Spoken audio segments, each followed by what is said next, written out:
those of you who are not familiar with wholesaling, what he's talking about there, as far as wholesalers getting bad raps, I think there's a few different ways wholesalers are getting bad raps. One, from some people are just trying to take off more, take more, profit than they really need, right? Some people are not really being fully honest and truthful with the whole entire process. They're saying like, hey, I'm literally going to buy it cash, and they might not really have the money to do that. But yeah, it's very interesting. You're saying your wholesale is multiple outs, and you actually have the capability to do that. So it's not like, hey, I'm just only trying to make a quick check. It's more so I'm trying to actually solve a problem for you the best way possible, like you as in the person that that has the issue, right? So multiple outs selling, or you can buy it yourself, flip it, and you got multiple outs, man. That's awesome, dude. So you're in Tampa. Why did you choose the Tampa market? Well, a couple of reasons. One, I looked at macroeconomics and looked at migration patterns, and Everybody's looked at in Florida. yeah, everybody's going to Florida and the Southeast, and obviously Las Vegas and Arizona are big too. But yeah, I looked at migration patterns from a macroeconomic perspective, and then I went down into my market and I looked at how much inventory was available, and then I just looked up everybody, like how many cash buyers were buying houses cash. So inventory available, cash buyers, supply and demand. I know it's a hot market, so it's a little bit saturated with investors, but I mean, every market's competitive in some way. You're right, man. You're right. So wholesaling, that's a piece. Let's talk about some of the other things that you're doing as well, right? So you talked about you're doing the wholesaling, but you also mentioned pre-show that you're doing something with Amazon automation. What's that about? Yeah, so I kept seeing all these people posting about Amazon automation. I just started asking around about it. I didn't believe that I just didn't think it was viable. I mean, this is like Forex trading scam stuff. Um, I kept deleting those people off the internet from me.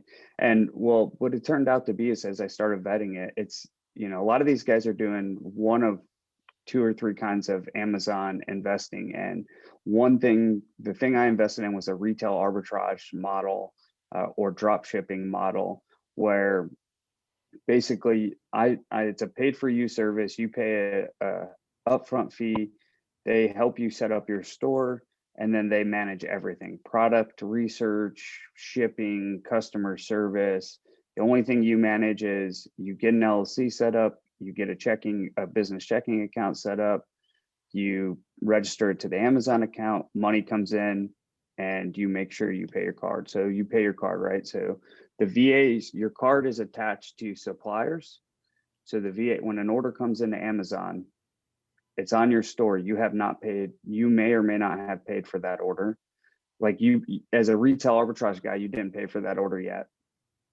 You have a supplier. So then what they do is they go into your supplier, they see the order come in, they order it, it ships directly to the customer. They order it on your business credit, and then the customer's already paid for it. It sounds complicated, it's really not. So you have an end buyer. So let's break it down. Let's say me, right? So I go online. Yep. And I see a widget, and this widget looks pretty dope. And I'm like, all right, man, this widget is $15. I'm like, all right, Yep. I really want that widget for $15. I click on it and I buy it. Where do you fall in that? Okay, so you bought it from, little known to you, a third party seller. That third party seller is me, and I see that order come in. Oh, he paid me $15 for the widget. I go to my supplier, I purchase that widget for $5, and I have it directly sent to you. Are you directly sending it? Are you directly sending it to me, or does it come directly from the? I guess basically, are you holding that inventory to actually ship to me, or is it? So how does that work? No, you don't hold the inventory. The inventory is held at the supplier. So, which is completely, which is fine. Amazon doesn't actually allow drop shipping. A lot of people are doing drop shipping from, retail arbitrage, but I think it's problematic for Amazon, and they don't necessarily like it. So they're really strict on sellers, but you don't hold the inventory. Okay. So And it's a volume game. So I'll give you an example, right? In December, I had $108,000 worth of orders on the sales side. And then there's a bunch of returns in there, and then Amazon obviously takes their cut, right? So what it really turned out to be was about $10,000 to $11,000 in gross profit. Because and then so if we spent 100,000, that meant, or if somebody ordered $100,000, then we spent $89,000, $90,000. So there's like a $10,000, $11,000 yeah. gross profit in there in that month. Okay.